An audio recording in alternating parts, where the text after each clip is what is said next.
தனுசு ராசி அதிகமான கஷ்டத்தை அனுபவிக்கும் ராசிகள் யாருன்னு பார்த்தா ஃபர்ஸ்ட் இருக்கிறது இந்த தனுசு ராசி தான். மே மாசத்துல இருந்து உங்களுக்கு தொட்டதுல வெற்றியை தரக்கூடிய ஆண்டாக இருக்கக்கூடிய வகையில் இருக்கும். 2025 தனுசு ராசிக்கு வெற்றியை தரக்கூடிய ஏற்றத்தை தரக்கூடிய ஆண்டாக இருக்கும். பசுமாட்டை பாதுகாக்க வேண்டியது இந்த தனுசு ராசியினரின் கடமையாக இருக்க வேண்டும். ஆனானப்பட்ட ராமரே கடைசி போர்ல ராவணன் கூட நடந்த போர்ல சிவனை வழிபட்டாரு. ஆதி சிவன்கிறவர் நமக்கு மூதாதையர். குறிப்பா திருமண வயதில் இருப்பவர்களுக்கு தனுசு ராசியை பொறுத்த வரைக்கும் பொதுவா இருக்கிறதுலே 12 ராசியிலேயே அதிகமான கஷ்டத்தை அனுபவிக்கும் ராசிகள் யாருன்னு பார்த்தா ஃபர்ஸ்ட் இருக்கிறது இந்த தனுசு ராசி தான்.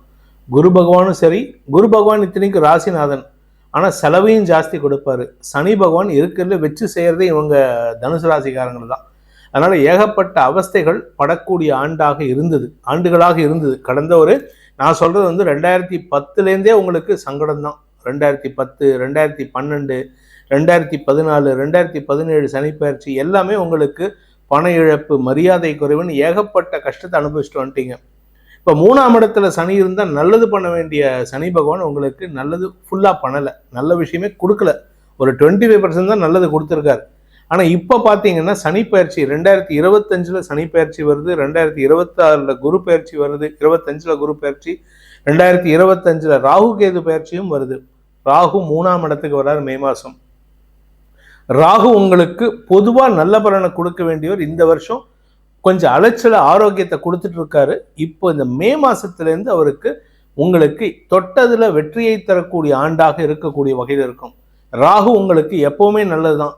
கேது 9ஆம் இடத்துக்கு வராரு. இதனால உங்களுக்கு என்ன பலன்னா, ஞானகாரகன் 9ஆம் இடத்துக்கு வர்றதுனால தந்தை மூலமாக அறிவுரைகள் கிடைக்கக்கூடிய வாய்ப்பு இருக்கு. அந்த தந்தை மூலமாக கிடைக்கக்கூடிய அறிவுரையை சாதகமா பயன்படுத்திக்கோங்க.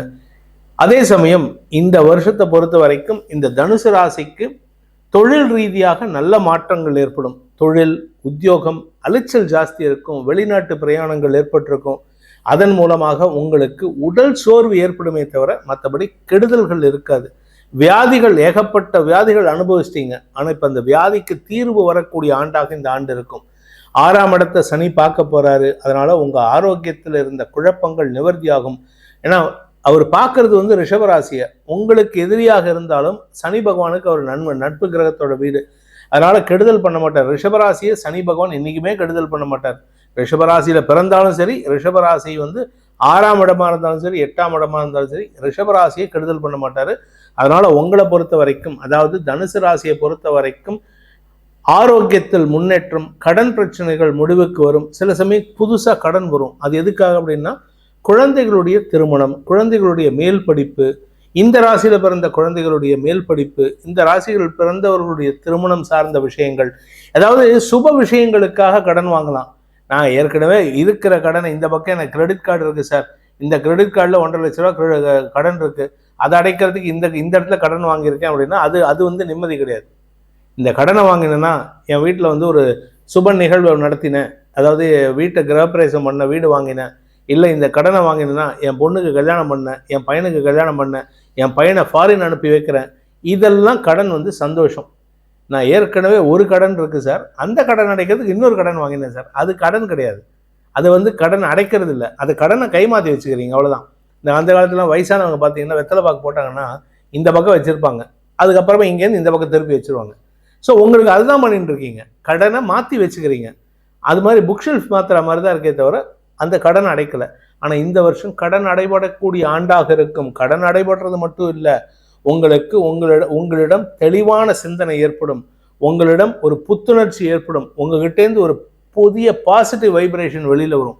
7ஆம் இடத்துக்கு குரு வரப்போறாரு. 8ஆம் இடத்துக்கு குரு உச்சஸ்தானத்துக்கு போகும்பொழுது பணப்புழக்கம் அதிகரிக்கக்கூடிய ஆண்டாகவும் இருக்கும். ஸோ ஃபினான்ஷியல் ஸ்டெபிலிட்டி காரணமாக கடனை அடைப்பீர்கள். சொத்து சேர்க்கை ஏற்படும். தாயாரின் ஆரோக்கியத்துக்காக அவங்களுக்கு ஏதாவது உடம்பு முடியலன்னா பெரிய ஹாஸ்பிட்டலில், அப்போல்லாம் மாதிரி ஒரு பெரிய ஹாஸ்பிட்டலில் வச்சு ட்ரீட்மெண்ட் எடுப்பீங்க. பணத்துக்கு கஷ்டமே இருக்காது. இன்சூரன்ஸ் இல்லையா, ஹெல்த் இன்சூரன்ஸ் இல்லையா, எனக்கு கவலை இல்லை, எங்கள் அம்மாவை பார்க்க வேண்டியது என் கடமை. ஸோ அம்மாவுக்காக நீங்கள் மருத்துவ செலவுகள் செய்வீங்க. சொத்து சேர்க்கை ஏற்படும். நீங்கள் இத்தனை நாளாக மாருதி 800 போயின்னு இருக்கீங்க.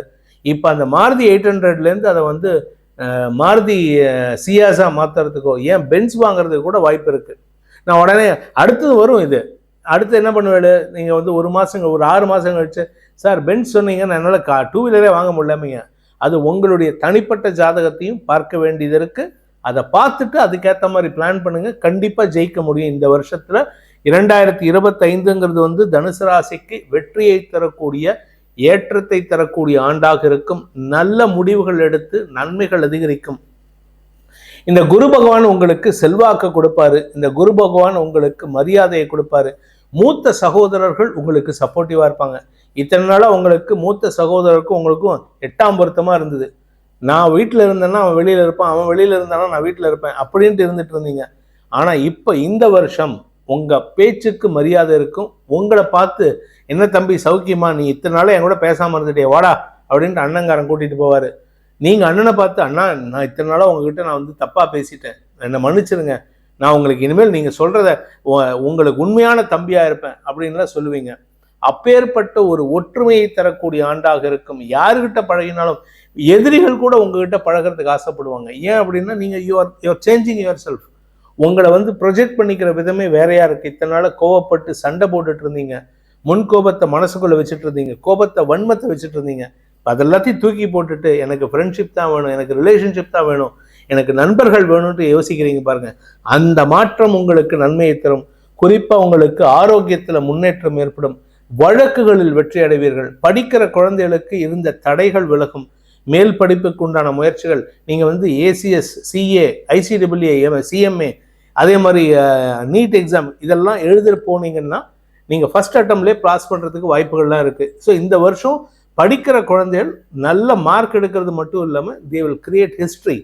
அதே மாதிரி இந்த ராசியில பிறந்த சுய தொழில் செய்பவர்கள், சுய தொழில் அதிபர்கள், மினிமலா ஒரு சின்ன பிஸ்னஸ் பண்ணிட்டு இருக்காங்க. அது பிஸ்னஸ்னா உடனே என்ன நினைச்சுக்கிறோம், நம்ம வந்து உடனே வந்து ஒரு 100 கோடி ரூபா பணம் போட்டு அதுக்கு 50 கோடி ரூபா கடன் வாங்கி, அது பிஸ்னஸ் கிடையாது. சொந்த பணத்துல பிஸ்னஸ் பண்றவனும் பிஸ்னஸ்மேன் தான். கடன் வாங்க, நீங்க சின்ன லேத்து பட்டறை வச்சிருக்கீங்களா, ஒரு சின்ன மெக்கானிக் ஷாப் வச்சிருக்கீங்களா, அதுவும் சொந்த பிஸ்னஸ் தான். You are also a businessman, சுய தொழில் அதிபர். அந்த தொழில் அதிபர்களுக்கெல்லாம் வெற்றிகள் கிடைக்கக்கூடிய ஆண்டாக இருக்கும். தனலாபம், பதவி லாபம், செல்வாக்கு லாபம், வாக்கு சாதுரியம் ஏற்பட்டு உங்களுக்கு மரியாதைகள் கிடைக்கக்கூடிய ஆண்டாக இருக்கும். கடந்த ஆண்டுகள்ல உங்க பேர்ல யாராவது வழக்கு தொடுத்திருந்தாங்கன்னா இந்த ஆண்டு அந்த வழக்குல வெற்றிகள் கிடைக்கும். கடல் கடந்து பயணிக்கிறதுக்கு உண்டான யோகம் இருக்கு. அதே சமயம் புதிய நண்பர்கள் உருவாகுவார்கள். குறிப்பா திருமண வயதில் இருப்பவர்களுக்கு திருமண யோகம் கைகூடுகின்ற ஆண்டாக இருக்கும். எனக்கு தெரிஞ்ச நிறைய பேர் இருக்கு, நிறைய குழந்தைகள் இருக்கு. திருமணம் ஆகாம இருக்கிறவாளுக்குலாம் இந்த வருஷம் திருமணம் நடக்கும். அவளுக்கெல்லாம் குடும்ப வாழ்க்கை இனிதே துவங்கக்கூடிய ஆண்டாக இந்த ஆண்டு இருக்க போகிறது. ஸோ தனுசு ராசியை பொறுத்த வரைக்கும் 80%, நான் 80% எல்லாருக்கும் சொல்ல நினைக்காதீங்க, above 80% இஸ் எனிதிங். நீங்கள் 80% இருந்தாலும் சரி, 90% இருந்தாலும் சரி, இந்த வருஷம் பொறுத்த வரைக்கும் இந்த 80% இருக்கக்கூடிய ராசிகள் எல்லாருக்குமே வெற்றிகள் கிடைக்கக்கூடிய ஆண்டு. ஏன்னா எதுவுமே வந்து 100% இருக்கிறதுக்கு வாய்ப்பு இல்லை. ஏன்னா கஷ்டமும் சேர்ந்தாதான் வாழ்க்கை. நீங்கள் எல்லாம் ஒரு நாளைக்கு டெய்லி சாப்பாடுக்கு வந்து இனிப்பு மட்டுமே நீங்கள் ஜாங்கிரியாவே சாப்பிட்டுட்டு இருந்தீங்கன்னு வச்சுக்கோங்க, 1 மணி நேரம் சாப்பிடுவீங்க, அதுக்கப்புறம் வாந்தி தான் வரும். உங்களுக்கு அதில் இன்ட்ரெஸ்ட் போயிடும். ஆனால் அதே மாதிரி வாழ்க்கையில் கஷ்டமே இல்லாமல் இருந்தால், சந்தோஷம் மட்டுமே இருந்தால் அதுவும் இன்ட்ரெஸ்ட் போயிடும். கஷ்டம் மட்டும் இருந்துன்னு வச்சுக்கோங்க, சில பேர் பார்த்துருக்கேன், அவங்க வாழ்க்கையில் எனக்கு தெரிஞ்ச ஒரு நபர் என்கிட்ட கன்சல்ட் பண்ண வந்தார். அவர் வாழ்க்கையில் வந்து கடந்த ஒரு 10 வருஷமா அவமானத்தை மட்டுமே, போலீஸ்க்காகவே பயந்துட்டு இல்லை கேஸுக்காக பயந்துட்டு இப்படியெல்லாம் ஓடிட்டு இருந்தார். ஆனால் அவர் த்ரில்லிங்கான விஷயமா இருக்கு அவருக்கு. ஆனால் அந்த த்ரில்லிங் வந்து அவரை வந்து புதுசாக யோசிக்க வைக்கிறது. அதே நல்ல விஷயத்தில் பண்ணுங்களேன். ஏன் தப்பான விஷயத்துக்கு போகிறீங்க? கடனை எப்படி ஏமாற்றலாம் அந்த மாதிரி யோசிக்கக்கூடாது. நான் கடன் அடைச்சிடணும், நான் நிம்மதியாக இருக்கணும், ஏன் காசில் பிஸ்னஸ் பண்ணணும் அப்படி யோசிங்க. அந்த மாதிரி யோசனைகள் இப்போ தனுசு ராசிக்கு வரக்கூடிய ஆண்டு. அதனால உங்களை பற்றி தப்பாக பேசினவங்களே உங்களை பற்றி பெருமையாக பேசக்கூடிய ஆண்டாக இருக்கும். நல்ல நண்பர்கள், புதிய நண்பர்கள் உருவாகி உங்களுக்கு மன நிறைவை தரக்கூடிய ஒரு தெளிவான சிந்தனை ஏற்படுகின்ற ஆண்டாக இருக்கும். உங்கள் உடம்புல இருந்த வியாதி போகிறது, வியாதிக்குண்டான மருத்துவ செலவுகள் குறையிறது, கடன் குறையிறது, எல்லா நல்ல விஷயமும் நடக்கக்கூடிய ஆண்டாக இருக்கு. மரியாதை கிடைக்கிறது. கணவன் மனைவி உறவுல பிரிந்தவர்கள் கூடுவதற்கு வாய்ப்பு ஏற்படும். புதுசாக திருமணம் நடக்கிறதுக்கு வாய்ப்பு இருக்கு. திருமணமாகி டைவர்ஸ் ஆனவங்களுக்கு கூட இந்த ஆண்டு செகண்ட் மேரேஜுக்கு நல்ல வாழ்க்கை துணை அமையக்கூடிய ஆண்டாக இருக்கும். ஸோ மொத்தத்தில் பாசிட்டிவான விஷயங்கள் அதிகமாக நடக்கக்கூடிய 80 to 85% நடக்கக்கூடிய ஆண்டாக இருக்கிறதுனால இந்த வருஷத்துக்கு உண்டான பிரார்த்தனை அப்படின்னு கேட்டேன்னா முன்னோர் வழிபாடு தான். என்ன சார் இதை தவிர உங்களுக்கு வழிபாடு பிரார்த்தனையும் சொல்ல தெரியாதா, வரிகாரமே சொல்ல தெரியாதா? கேட்டுக்கோங்க, நான் இப்படி தான் சொல்லுவேன். ஏன் அப்படின்னா, எங்கள் அப்பா அம்மாவோட என் மேலே பாசமாக இருக்கிறது வேற யார் இருக்க முடியும்? எங்கள் அப்பா இறந்துட்டாருன்னா எங்கள் அப்பாவோட ஆசீர்வாதம் எனக்கு இருந்தால் போதும், எப்பேற்பட்ட எதிரியும் வெல்லலாம். ஆனானப்பட்ட ராமரே வந்து தன்னுடைய அந்த கடைசி போரில், ராவணனோட நடந்த போரில் அங்கே குலதெய்வ சிவனை வழிபட்டார். சிவன் அப்படிங்கிறவர் ஆதி சிவன்கிறவர் வந்து நமக்கு மூதாதையர், அப்பா ஸ்தானத்தில் இருக்கிறவர். அந்த ஆதி சிவனை வழிபட்டு அவங்க அப்பாவுக்கு தர்ப்பணம் கொடுத்துட்டு அங்கே போய் சண்டை போட்டார், ஜெயிச்சாரு. ஆனானப்பட்ட ராமனுக்கே அப்படி இருக்கும்போது நம்மள சாதாரண ஆளுங்க. முன்னோர் வழிபாடு செய்வது மட்டுமே சிறப்பு. இதில் இன்னொரு நல்ல விஷயமும் இருக்கு. 4ஆம் இடத்துக்கு சனி வர்றதுனால உங்க கூட இருக்கக்கூடிய ஜீவராசிகளுக்கு மரியாதை கொடுங்கள். மனுஷனுக்கு மட்டும் இல்லை, யானை, புலி, கரடி, சிங்கம், அதுங்களை போய் தொந்தரவு பண்ணாதீங்க. அங்கே போயிட்டு நான் வந்து அதுங்களுக்கு வாழைப்பழம் கொடுக்குறேன் இல்லை ஏதாவது போடுறேன்ட்டு அதை போய் தொந்தரவு பண்ணாதீங்க. இயற்கையான முறையில் அந்த அந்த உயிரினங்கள் இருக்க வேண்டும். அதே மாதிரி பசுமாட்டை பாதுகாக்க வேண்டியது இந்த தனுசு ராசியினரின் கடமையாக இருக்க வேண்டும். அப்படி பண்ணி பாருங்க, உங்க வாழ்க்கையில வெற்றி மட்டுமே இருக்கும், கஷ்டங்கள் இல்லாத வாழ்க்கை அமைந்திடும்.